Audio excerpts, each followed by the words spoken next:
আত্মিক ব্যক্তির যে শিকলের বন্ধন, আমারই সাথে কেন এমন হচ্ছে? আমার পরিবারের মধ্যে আমি সবচেয়ে বেশি আত্মিক আছি, সবচেয়ে প্রথমে আমি পরিত্রাণ পেয়েছি, সবচেয়ে বেশি ঈশ্বরকে প্রেম করার জন্য আমি আছি, আমি ছিলাম, সবচেয়ে বেশি আমি ঈশ্বরকে প্রেম করি, ঈশ্বরের সন্তান হিসেবে জীবনযাপন করছি, আমি ঈশ্বরকে জেনেছি, কিন্তু তবু আমার কেন এই জীবনে কষ্ট এসছে? ভাই যোসেফ এই প্রশ্ন করার জন্য 100% অধিকারী ছিলেন। শিকল দিয়ে বেঁধে যখন যোসেফকে নিয়ে যাচ্ছিলেন, কত কেঁদেছেন, বাইবেলে স্পষ্টরূপে লেখা আছে, লোহারি শিকলে বেঁধে তাকে দুঃখ দিয়েছেন। লোহা দিয়ে তৈরি করা হয়েছে সেই শিকল দিয়ে তার শরীরকে যখন এভাবে বেঁধে ফেলেছিলেন, অনেক দুঃখ হয়েছিল। কিসের জন্য? কেন এই বাধা? আজ আমাদের মধ্যে কেউ আছেন কি যে অনেক দুঃখিত আছেন? আমি জিজ্ঞেস করছি, কেন আপনি এত দুঃখিত? কারণ কি আছে? আপনার দুঃখের কারণ কি আছে? পাস্টার বাবু, আমার হাত পা চলছে না, কি করব বুঝতে পারছি না, কেন এমন হচ্ছে? আমার সাথে কেন এমন হচ্ছে? এই ভাবনা আমাকে যন্ত্রণা দিচ্ছে। আমার চারপাশের লোক ঠিক আছে, আমার পরিস্থিতি ঠিক নয়, তারা প্রতিদিনই উন্নতি করছেন, কিন্তু জানা নেই কেন প্রতিদিনেই আমার জীবনে নিচের দিকে যেন আমি নেমে যাচ্ছি, হতভাগা পরিস্থিতিতে পৌঁছিয়েছি, দিনহীন অবস্থাতে প্রতিদিনে নেমে যাচ্ছি। কেন আমার জীবনে কষ্ট? কেন আমার জীবনে এই দুঃখ? কেন আমার জীবনে এই সংকল্প? আর যদি আপনার জীবনে এই প্রশ্ন করছেন, তো আপনার আগে এক ধার্মিক একজন প্রশ্ন করেছেন, তার নাম যোসেফ। লোহার শিকল দিয়ে তাহাকে বেঁধে রেখেছিল। প্রিয় ভাই ও বোন, জীবনে যদি কেউ মহান হতে হয়, তো সে অনেক দুঃখের মধ্যে দিয়ে যেতে হয়েছে। সত্যকে ভুলবেন না। আপনাকে কষ্ট দিচ্ছে, আপনাকে চাপে রাখছেন, আপনার পরিবারের লোকদের জন্য আপনি কি করছেন? ভবিষ্যৎকে দিচ্ছেন।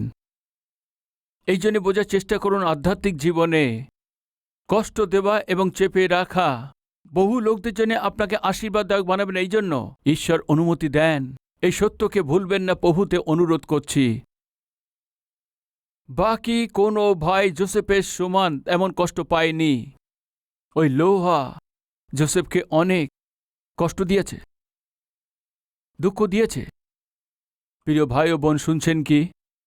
যাকে তাড়না করেছেন, যে দুঃখকে সহ্য করেছে, ওই দেশে শাসন করবে সেই রূপেতেই তাকে উঁচু করেছেন। এখন মন দিয়ে শুনুন, তার হাতকে শিকল দিয়ে বেঁধে রেখেছেন। ওই শিকলই মিশর দেশে ওকে নিয়ে গেছে। অনেক তাড়না দিয়েছেন। ঈশ্বর কি তার সেই সংকল্পের মধ্যে থাকতে দিয়েছেন? ওই সংকল্প তার জীবনে রাখতে দিয়েছেন? ওই বন্দী অবস্থায় ঈশ্বর তাকে রাখতে দিয়েছেন? না ভাই, যখন তাকে তাড়না করছিল, যখন বেঁধে রেখেছিল, ঈশ্বরকে ছেড়ে দেননি। ঈশ্বর আমার প্রতি উত্তম পরিকল্পনা রেখেছেন, এই কথা ও কখনো ভুলে যায়নি। আজ আমার হাতেতে লোহা দিয়ে তৈরি আছে এই যে শিকল। কেন প্রভু এই শিকল? কেন প্রভু এই সংকল্প?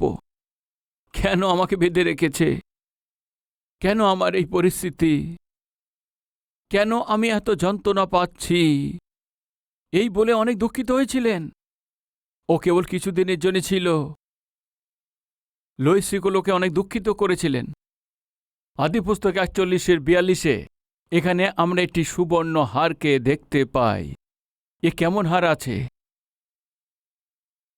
পরে ফৌরন হস্ত হইতে নিজ আঙ্গুরি খুলিয়া যোসেফের হস্তে দিলেন, তাহাকে কার্পাসের শুভ্র বসন পরিধান করাইলেন এবং তাহার কণ্ঠদেশে সুবর্ণ হার দিলেন, আর তাহাকে আপনার দ্বিতীয় রথে আরোহণ করাইলেন এবং লোকেরা তাহার অগ্রে অগ্রে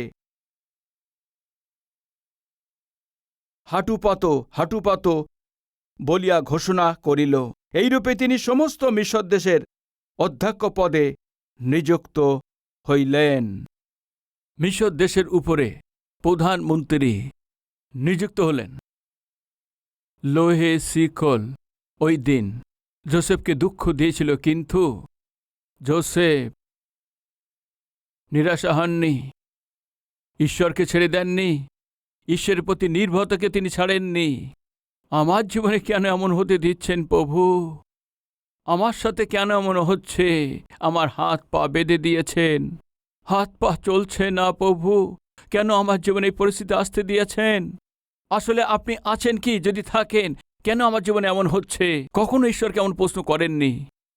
ওকে তাও না দিয়েছে তবুও, তাকে বেঁধে রেখেছে তবুও, গোলামরূপে ওকে বিক্রি করে দিয়েছে তবুও।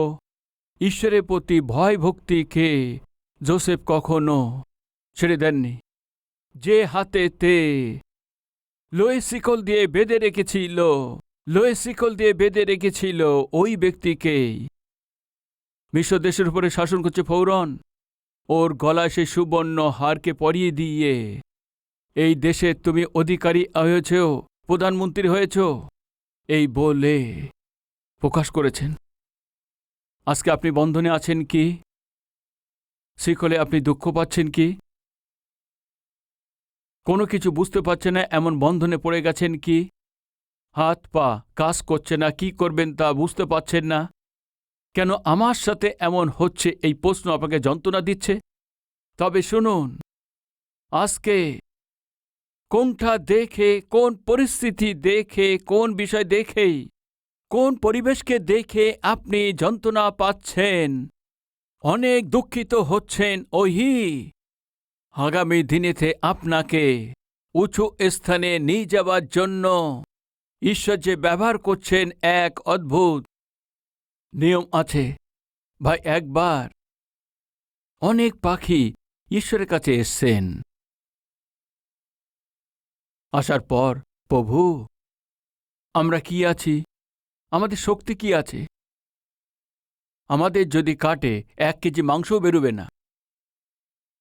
এমন যে আমরা আমাদেরকে এত বড় পাখনা দিয়ে ওইটা আমাদের উপরে দিয়ে ওঠাতে বললেন, আমাদের দিয়ে হচ্ছে না প্রভু। এই পাখনাকে তোলা আমাদের পক্ষে তোলা সম্ভব হচ্ছে না।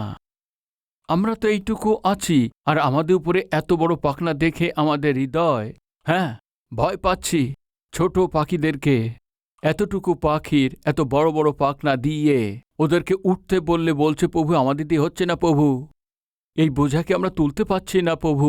আসলে কেন এত ভারী পাখনা দিয়েছেন কেন প্রভু? এই সমস্ত ভেবে সমস্ত পাখি যখন ঈশ্বরের কাছে গেছেন, ঈশ্বর বললেন, হে পাগল পাখিরা, অনেক ভারী আছে, অনেক ভারী আছে, তুলতে পারছ না? না, তুলতে পারছি না প্রভু। একটা কাজ করবে, বলুন প্রভু কি করতে হবে? যে বিষয়ে তোমরা ভারী আছো, বোঝা আছো মনে করে, বোঝাকে তুলতে পারছ না ভেবে কাঁদছ, ওই পাখনাকে বেঁকাও। বেঁকিয়েছে, বেঁকানোর পরেই জমিতে থাকার দরকার ছিল পাখিগুলো, তখন কি হয়েছে? হাওয়াতে উপরে উঠেছেন, আর একটু হেলানো বলতেই আরও হেলিয়েছেন। তখন বুঝতে পেরেছেন কি আমরা ভারী মনে করছি, বোঝা মনে করেছিলাম, কিন্তু আর ওইটা দিয়েই আমরা উঠতে থেকে উঁচুতে যেতে পারি। অদ্ভুত পরিকল্পনা সৃষ্টিকর্তা করেছেন। শুনুন প্রিয় ভাই ও বোনেরা, আজকে যে তোলার জন্য আপনি কষ্টদায়ক মনে হচ্ছে, ও পরিবারের দায়িত্ব হতে পারে, চাকরির দায়িত্ব হতে পারে, সেবা কাজের দায়িত্ব হতে পারে, যেটা আজকে আপনার কাছে মনে হচ্ছে কষ্টদায়ক। ওই দায়িত্ব আপনি যে পরিস্থিতির মধ্যে আছেন, ওখান থেকে আপনাকে উত্তম জায়গাতে নিয়ে যাবেন। ঈশ্বর আপনার জীবনে অনুমতি দিয়েছেন, ওইটা আপনার কাঁধেতে রেখেছেন। এটা বোঝার চেষ্টা করুন। ওটা যদি বোঝা মনে করেন তো আর উঠতে পারবেন না, ওইভাবে থেকে যাবেন। ওটা যদি সৌভাগ্য মনে করেন তো যে পরিস্থিতির মধ্যে আছেন হচ্ছে উত্তম স্থানেতে উঠবেন। এই জন্য ঈশ্বর এই বোঝা দিয়েছেন। কিন্তু এটাকে বোঝা মনে না করে দায়িত্ব আর সৌভাগ্য যদি মনে করেন, তবে শুনুন, ওইটা আপনাকে উত্তম স্থানে নিয়ে যাবে, এটা ভুলবেন না। যোসেফকে যখন শিকল দিয়ে বাঁধা হয়েছিল, ও অনেক দুঃখ পেয়েছিলেন, কিন্তু ভয় পাননি। আমার জীবন এমনই থাকবে, গোলাম রূপে ওখানে গিয়ে ওই দেশে আমাকে মরতে হবে, ব্যাস। ও এমন মনে করেননি, আপনি মনে করবেন না আমার জীবন এমন আছে, আমরা ভালো ভবিষ্যৎকে দেখতে পাবো না, আমার জীবনে ভালো দিন আসবে আমি আর ভাবতে পারছি না, এই অবস্থায় মারা যাব, এইভাবে আমাকে কবর দিয়ে দেবে, এমন ভাবনার কোনো অনুমতি নেই, কারণেই আছে। এভাবে আপনি ভাবছেন, কিন্তু আপনার বিষয় আমার ঈশ্বর এভাবে ভাবছেন না। এ সত্য আছে, আপনি যে শিকলের মধ্যে বাধা আছেন, শুনুন, ওই শিকলে বন্ধনের দ্বারায় আপনি আধ্যাত্মিক অনুভবকে পাচ্ছেন, ঈশ্বরের উপরে সম্পূর্ণভাবে নির্ভর হওয়াটা শিখছেন। সামনে যে আছে তার সে কত গুরুত্ব সেটা আপনি শিখছেন। তাও না পেয়েছেন, চোখের জলের মধ্যে দিয়ে যাচ্ছেন এই জন্য। অন্যের দুঃখ, অন্যের কান্না আপনি বুঝতে পাচ্ছেন এই জন্য।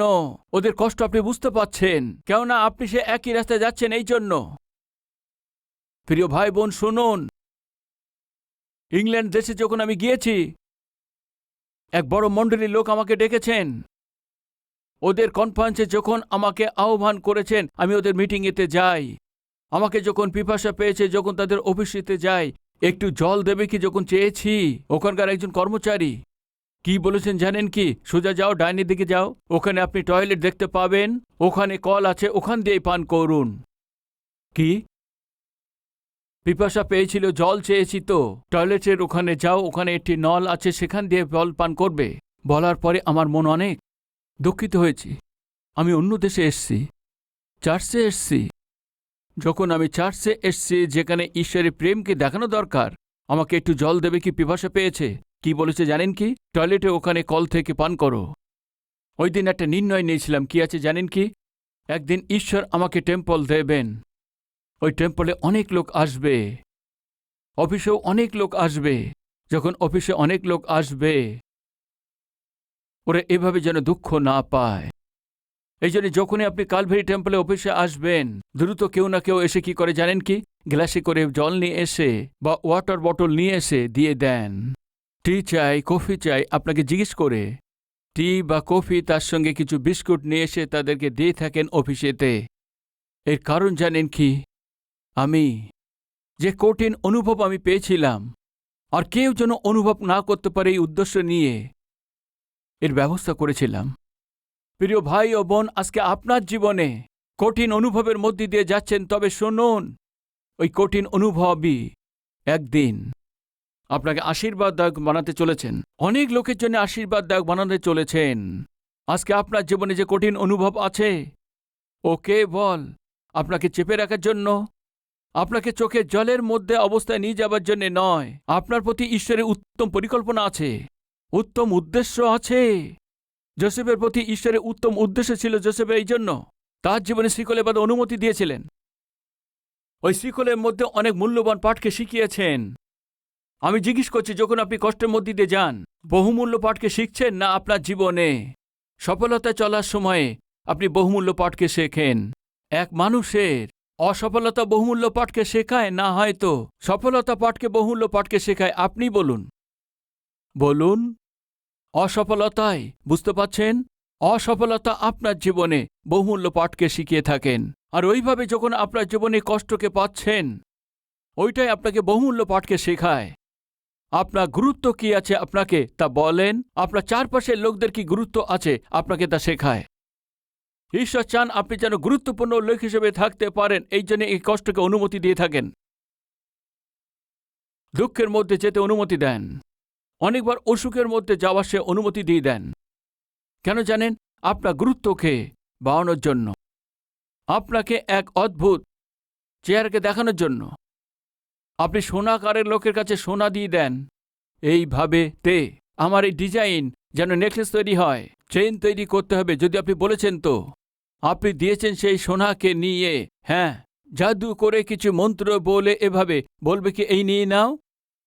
নেবে না ভাই। তাহলে কি করবে বলুন? সে গিয়ে ওইটাকে আগুনের মধ্যে দেবে, সেটা আগুনের আলোর মধ্যে দেবে, জ্বালাতে থাকবে। আর ইতিমধ্যে তৈরি হয়ে গেছে কি নেকলেস, তৈরি হয়ে গেছে কি চেন, তৈরি হয়ে গেছে।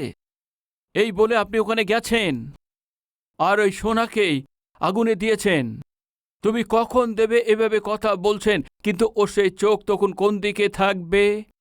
ওই সোনার উপরে, আগুনের মধ্যে দিয়েছে, ওই সোনার উপরে সোনাকে দেখছে। আপনি যতই কথা বলুন তা সে উত্তর দেবেন আর ওটাও দেখতেই থাকবে। দয়া করে শুনুন, কেন এইভাবে দেখছে সোনাকে? আপনি জানেন কি আগুনের মধ্যে দিয়েছেন। সোনা কত সময় আগুনের মধ্যে থাকবে, কত সময় এইভাবে আগুনে জ্বালাতে হবে, তত সময় থাকতে দিতে হয়। কিন্তু বিচিত্র কি আছে জানেন কি? কত সময় ওখানে রাখতে দিতে হয় জানেন কি? তার যে চেহারা, ওই সোনাতে যত সময় দেখা যায় না তত সময় আগুনের গোলার মধ্যে রাখতে হয়। যখনই তার চেহারা ওখানে দেখতে পায় তখন দ্রুত বার করে নেয়। আমার প্রিয় ভাই ও বোন, আমার প্রভু এইটাই করেন। যত সময় আপনার তার মধ্যে প্রভু রূপ দেখতে পায় না, তত সময়ে ঈশ্বর এই কষ্টে আর দুঃখতে রাখেন। সেখানে রেখে দিয়েছেন যোসেফকে। কিন্তু কষ্ট আর চোখের জলের মধ্যে, দুঃখ আর বেদনাতে যখন যোসেফ চলেছিলেন, কেন আমার জীবনে হয়েছে, ঈশ্বর আমার সঙ্গে অন্যায় করেছেন, আমি কেন তার উপরে বিশ্বাস করব, এভাবে ঈশ্বর থেকে দূরে যাননি। ওই কষ্টের মধ্যে, বেদনাতে, অপমানের মধ্যে যখন ও চলেছিলেন, আরও অনেকভাবে ঈশ্বরের কাছে এসেছিলেন। শুনুন, আপনার জীবনে কষ্ট আপনার জীবনে কি করে জানেন কি? না হয়তো আপনাকে বেটার পার্সন বানাবেন, না বিটার পার্সন তৈরি করে দেবেন। আপনি যে কষ্টের মধ্যে দিয়ে চলেছেন, হয় আপনাকে ঈশ্বরের নিকটে নিয়ে আসবেন, না হয় আপনাকে ঈশ্বর থেকে দূরে সরিয়ে দেবেন। আমি জিজ্ঞেস করছি, আপনি যে কষ্টের মধ্যে পড়েছেন আপনি কি করছেন? ঈশ্বরের নিকটে যাচ্ছেন না ঈশ্বর থেকে দূরে সরে যাচ্ছেন? একবার ভেবে দেখুন। কোনো কষ্ট, দুঃখ ঈশ্বর আপনার জীবনে অনুমতি দিয়েছে তো, মানে আপনি ঈশ্বর থেকে দূরে সরে যাবেন এর জন্যে নয়, তবে আপনি আরও ঈশ্বরের নিকটে আসবেন এই জন্য ঈশ্বর এটা অনুমতি দিয়ে থাকেন। বুঝে নিন। এই জন্য আপনারা বুঝতে পেরেছেন না, লোহার যে শিকল, সোনার যে, হ্যাঁ, সেইটা সুবর্ণ হাত যে তৈরি হয়ে গেছে। বুঝতে পারছেন? কষ্টের মধ্যে দিয়ে গেছেন, দুঃখ এবং চোখের জলের মধ্যে দিয়ে গেছেন। মিশর দেশের উপরে যখন লোকদের সংকট চলে এসছে, ওদেরকে যারা ওখন ক্ষুধার্ত পেয়েছে এবং জ্বলছে, এবং যারা কাঁদছিলেন, চোখে জল ফেলছিলেন, রক্ষক রূপে ওদের সামনে প্রকাশ পেয়েছেন। দুর্ভিক্ষের সময় ওদের পেট ভরে খাবার দেওয়ার জন্য নেতা রূপে ঈশ্বর যোসেফকে আশীর্বাদ দিয়েছেন। শুনুন প্রিয় ভাই বোন, কষ্টের মধ্যে দিয়ে যাচ্ছেন আপনি, সামনে যে কষ্ট পাচ্ছেন তাকে বুঝতে পারবেন। চোখে জলের সঙ্গে চলছেন, এই যন্ত্রণা পাচ্ছেন আপনি, সামনে চোখে জল পেয়েছে তাকে বুঝতে পারবেন। অর্থনৈতিক সংকটের মধ্যে দিয়ে যাচ্ছে আপনি, সামনের জন্য যে অর্থনৈতিক কষ্ট পাচ্ছে আপনি বুঝতে পারবেন। স্বামীকে হারিয়ে ফেলেছেন আপনি, সামনের জন্য স্ত্রী যখন তার স্বামীকে হারিয়েছেন তাকে কিভাবে সান্ত্বনা দিতে হয় আপনি জানবেন। সন্তানকে হারিয়ে ফেলেছেন আপনি, সন্তানদেরকে হারিয়ে ফেলেছেন সে পিতা মাতা, তাদেরকে কিভাবে সান্ত্বনা দিতে হয় আপনি জানেন। চাকরি হারিয়ে ফেলেছেন আপনি, চাকরি হারিয়ে ফেলেছেন তাকে কিভাবে সান্ত্বনা দিতে হয় এ কেবল আপনি তা জানতে পারবেন। ক্ষুধায় ছটফট করছে আপনি, সামনের জন যখন ক্ষুধায় কষ্ট পাচ্ছে, তার খাদ্য কত প্রয়োজন আছে আপনি তা বুঝতে পারবেন। আমার জীবনে অনেক লোক প্রশ্ন করেছেন, কমপক্ষে 20 বছর আগে, মানসিক রূপে, শারীরিকভাবে, অর্থনৈতিকভাবে, আধ্যাত্মিকভাবে ঈশ্বর যখন আমাকে চেপে রেখেছিলেন, কেন প্রভু তুমি এত চেপে রেখেছ? এই প্রশ্ন আমি প্রভুর কাছে করেছিলাম। প্রভু আমাকে কি উত্তর দিয়েছেন জানেন? আজকে যদি তুমি চাপের মধ্যে থাকো তো কালকের দিনে তুমি তা বুঝতে পারবে, ওদের নির্ভরযোগ্য হবে, এই জন্য তোমাকে চেপে রাখছি। ওই দিন ঈশ্বর আমাকে যখন বলেছিলেন, ঈশ্বর আমাকে চেপে রেখেছিলেন, তোমাকে কষ্টে যাবার জন্য আমি অনুমতি দিয়েছিলাম। প্রিয় ভাই আর বোনেরা, চেপে রেখেছেন কি? কষ্টের মধ্যে আছেন কি? যন্ত্রণার মধ্যে দিয়ে চলছেন? তবে শুনুন, বহু লোকদের আপনি নির্ভরযোগ্য লোক হিসাবে, শান্তি রূপে, আশীর্বাদ রূপে তৈরি করার জন্য ঈশ্বর আজকে আপনাকে কষ্টে রেখেছেন। এই সত্যকে যদি আপনি জানতে পারেন, আপনি চিন্তা করবেন না, ভয় পাবেন না। এই সত্যকে জেনে নিন।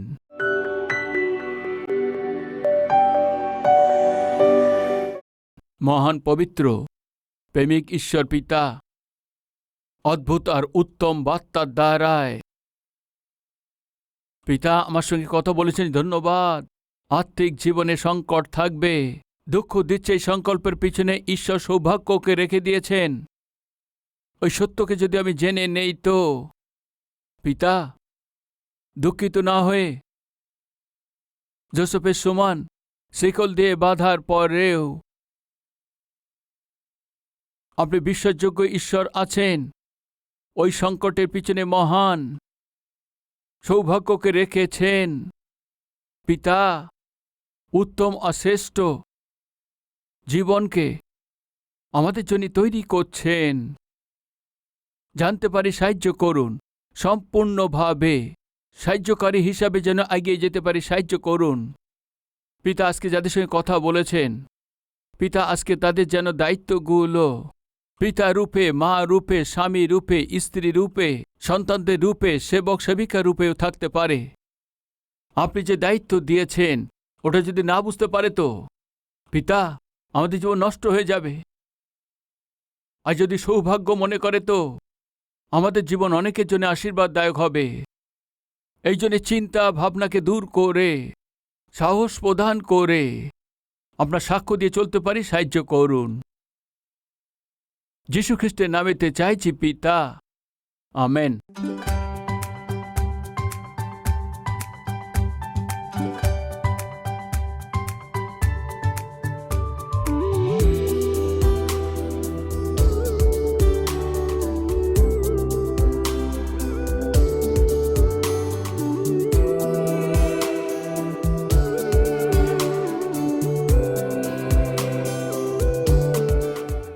প্রভুতে অতি প্রিয় ভাই ও বোন, আপনার সবাইকে শালোম। ভালো আছেন?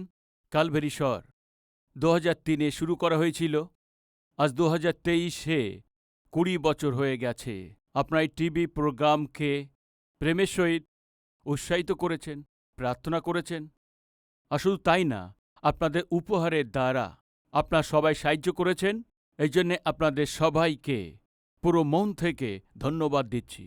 আজ এই কার্যক্রমের দ্বারা হাজারো লোক, কোটি লোকের কাছে জীবিত ঈশ্বরের এই অদ্ভুত সুসমাচারকে পৌঁছানোর জন্য আপনারা যে সাহায্য করেছেন, আমার মন থেকে ধন্যবাদ দিচ্ছি। আর সেই সঙ্গেই আমাদের এই কালভেরি স্বরে কার্যক্রম শুধু বাংলাতে নয়, ভারত দেশেতে বলা হয়ে থাকে সব প্রধান ভাষাতেই প্রভু যীশু খ্রিস্টের সুসমাচারকে আমরা পৌঁছে দিতে পারি। পরিশ্রম করছি।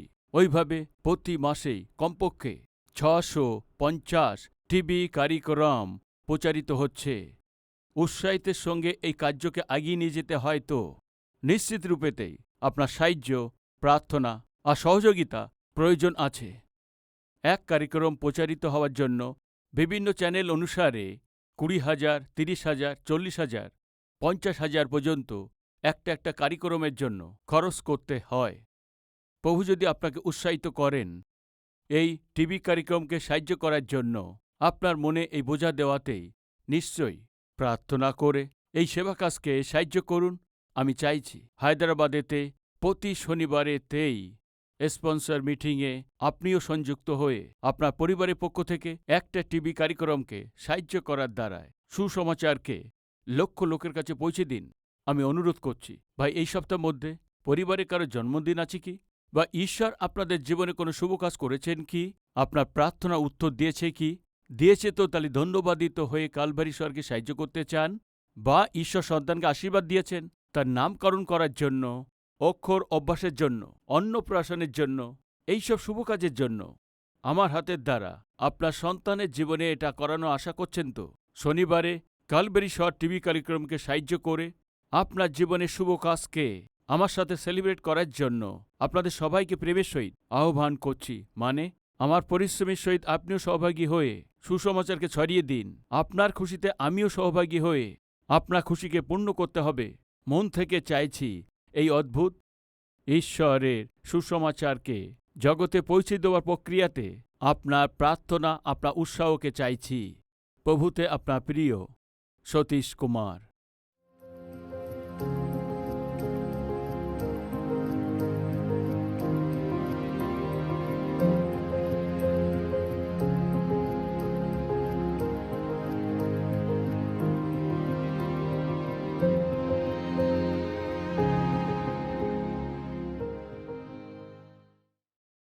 আমাদের ঠিকানা Calvary, post box number 30, Kukatpally, Hyderabad 72, Telangana.